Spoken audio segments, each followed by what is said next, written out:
Magandang gabi po. May napansin po ba kayong dalawang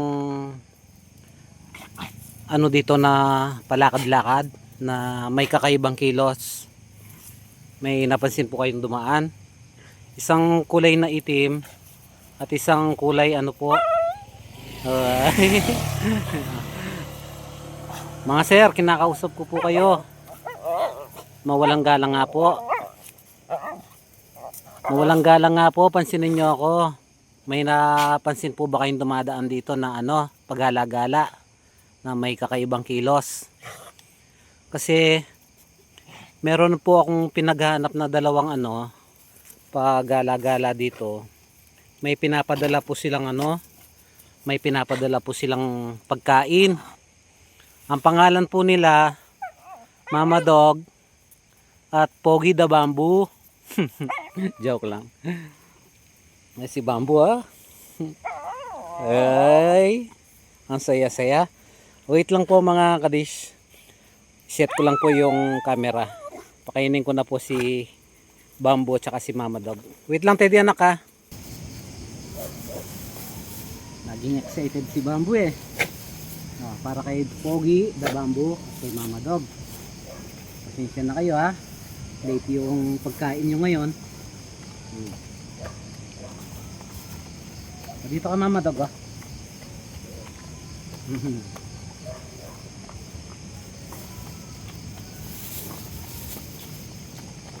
Pakabusog kayo ha. Ayos na, Bamboo? Busog na? Mama dog. Okay. Biyahe na po kami mga kadis. Maraming salamat po ulit sa kanilang ninang. Kay Ma'am Gianna Maris. Shoutout po sa kanya. Naantok na si Teddy oh. Ay, nagdumi. Paano ka? Bamboo? Bamboo? Ay. Bakit nagdumi? Sige na, pasok na doon. Okay po mga kadis, maraming salamat po sa inyong panonood. Ayan, biyahe na po kami ni Teddy. God bless po. Paliliguan po namin si Kalsada. Kalsada. Ang dating pangalan niyan, Kalsada. Nga pala, binigyan namin po siya ng pangalan. Suggested name po ni Ate Ranilyn Jordan, Rosa. Ayan po.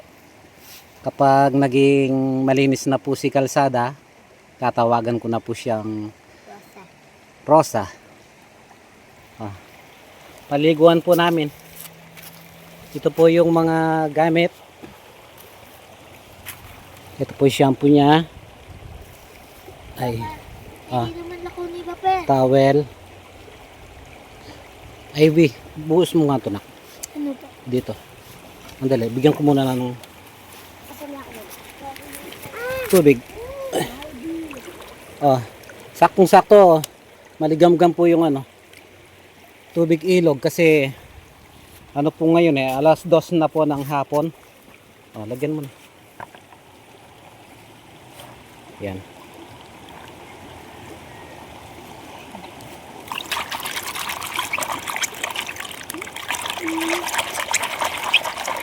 Kalsada.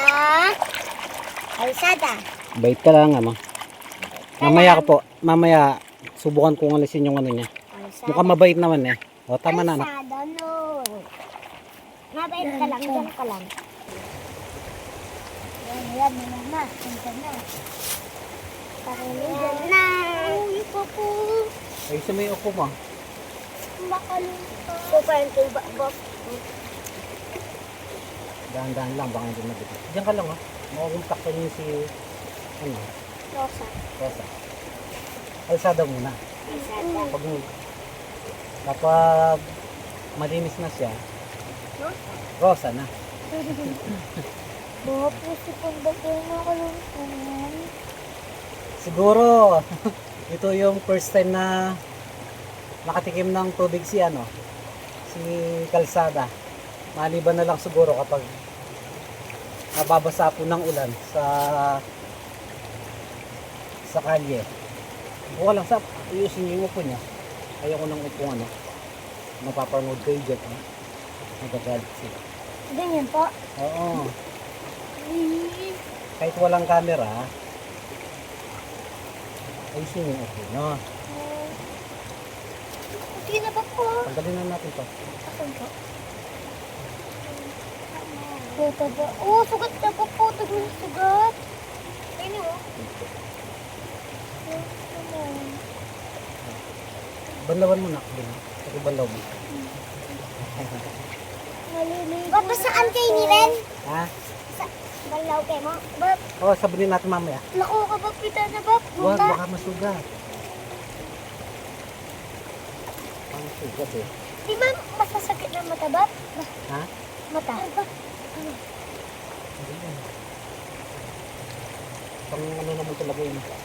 Pang dog naman talaga. Hindi po natin makukuha sa isang paligo to. Dikit na po yung ang tawag dito. Hindi ko alam yung puti-puti nito. Yung kung ano yung nilagay. Nga pala po mga kadis.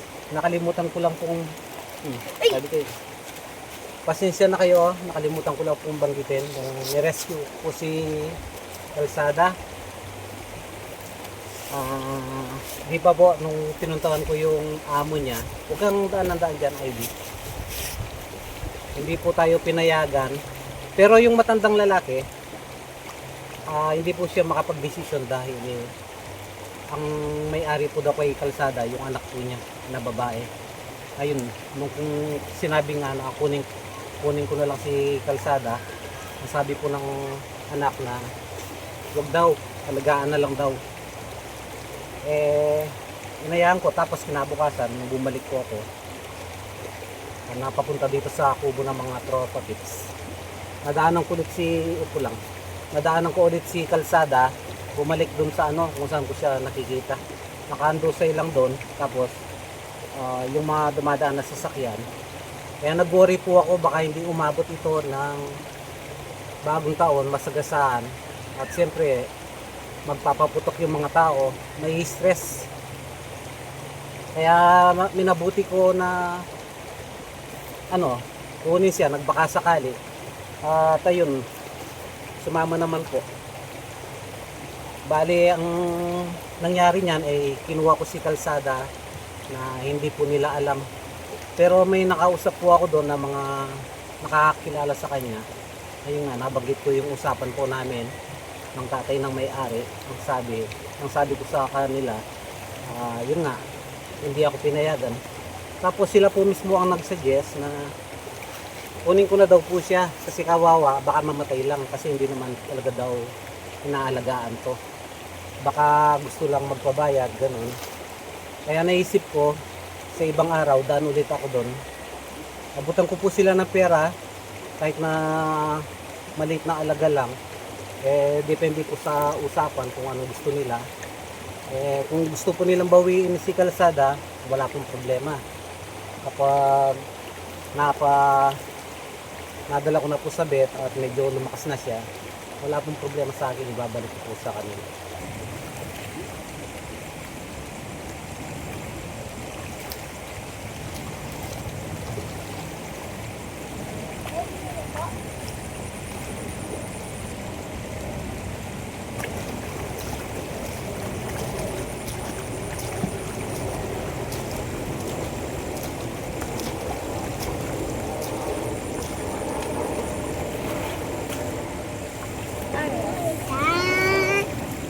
Rosa.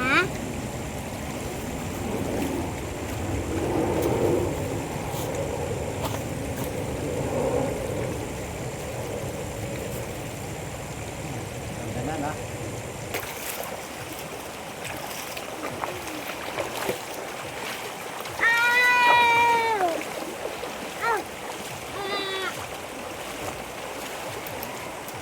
Painitin natin sa araw. Hindi nang bababa yan. Diyan ka lang ang Kalsada.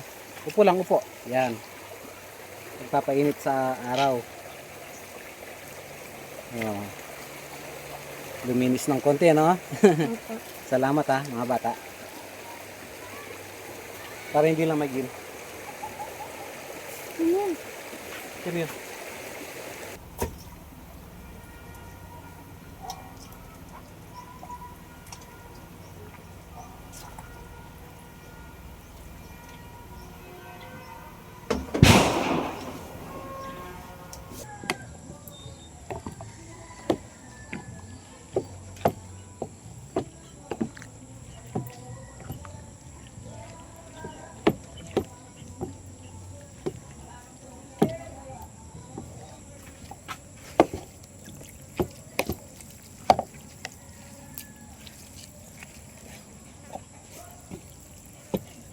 Saglibon. Kapali. Yung kalahati po nito, mga kadis, dalhin ko po sa Santa Cruz.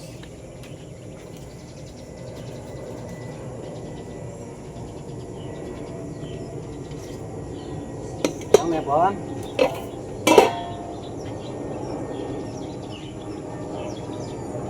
Huwag kayong maalis mamaya, no? Kapag nagputukan. Si Piolo, ayun. Naka-key. Bon. Happy New Year, anak. Busin mo yan, ha? Pati ka. Happy New Year. Huwag kayong gagala mamaya, ha? Wait lang. Ito sa'yo. Happy New Year. Sino pa? Si Putot. Piolo, anak. Happy New Year. Pasensya ka na ha. Natatakot po kasi si Piolo kaya minabuti ko na munang ikulong dito. Ayan, inilipat ko po si si Rosa. Ayan. Kasi baka lumayas mamayang putukan, natatakot po. Pero pag iiwan ko pa sila ng ng pagkain nila, marami po yung tinimpla ko.